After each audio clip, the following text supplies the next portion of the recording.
Greetings, ladies and gentlemen.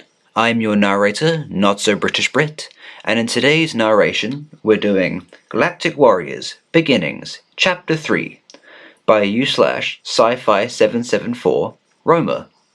Let us begin. Drub was panicked. He was trapped in the 321st quadrant with no map and a horde of angry mercenaries on his tail. He paced around the bridge, barking out orders to his few crew members, working their backsides off to prevent their captain from being caught, yet again, with a stolen load of goods. Stolen goods from the very mercenaries chasing them right now. Drub was a spurt. He was strong. But strength doesn't necessarily come with bravery. Drub was a coward, which was probably why he was regretting becoming a plaguer. He also dearly loved his ship, a large D9 Duster, the Revenger. After owning it for around 20-odd years, he had grown quite fond of it. Now it was threatened by laser blasts, being chased by a dozen miniature RE-73 drones. "Where's the nearest habitable planet?" he called to his navigator. 20 nanomins! Get us there fast! The Revenger rocked as another laser blast hit home. The drones flew around the side of the large ship and started firing at point-blank range. Blaring blue lights started flashing everywhere. The noise was deafening. A male human raced up to Drub. "Sir," the newcomer said, "we need to evacuate the ship, now." Drub glared down at the young man. "I'm not losing this ship. You remember your place, Sarta." He resumed yelling out orders. "Boost all outward thrusters. All shields aft." Sarta, the young man, had had enough. He knew the ship was a lost cause, but his captain would not listen. He was too prideful. Sarta had to escape. He knew that the drones were going to finish his mission, so decided to abandon ship. Rushing to the hold, Sarta grabbed an ejector pack and strapped it to his back. It was heavy. It held a parachute, enough fuel to power the thrusters for an hour, plus survival equipment and an oxygen tank. He popped on the gas mask and stood at the hold door, as he waited for it to open. One of the crew members entered the room. They stared at each other.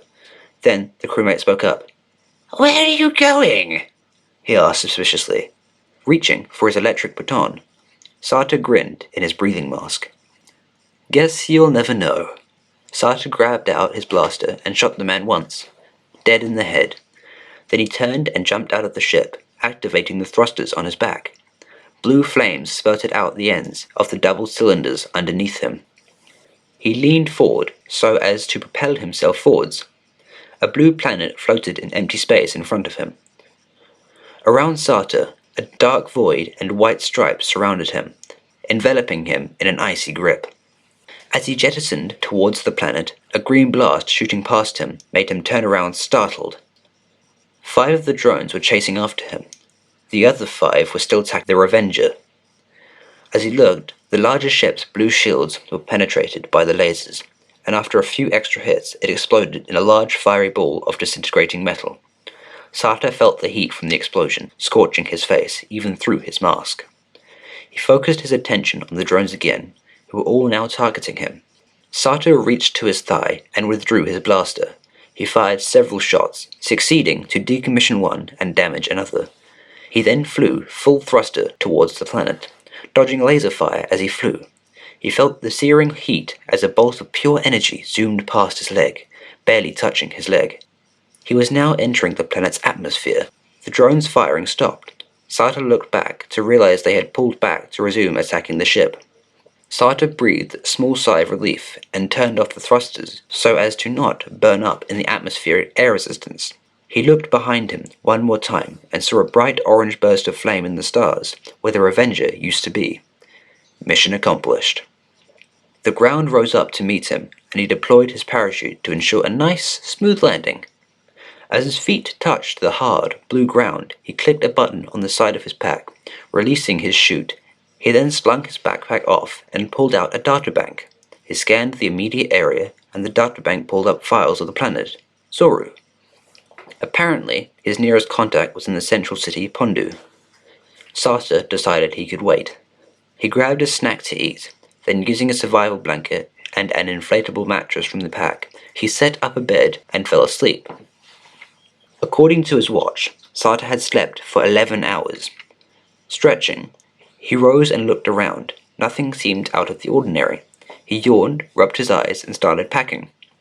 He spent a while going over his alibi he would use in town in case anyone asked him some intruding questions, although he didn't expect anyone would recognize him. Swinging his bag across his back, he headed off towards the massive complex of buildings in front of him. About 2 hours later, he reached the outskirts of the town. A large excavation site had been set up there, and a few weird-looking aliens were hanging around it. It seemed as though they were packing up in an awful hurry. Sartre shrugged his shoulders and headed into the center of the massive town. Walking down the road, he passed a lot of odd creatures from all areas of the galaxy. He ignored them as best as he could and kept walking. Looking up, he saw a woman heading towards him, head down, deep in thought. He kept walking straight, thinking she'd look up before a collision. She didn't. They crashed and he fell. End of chapter. I hope you enjoyed.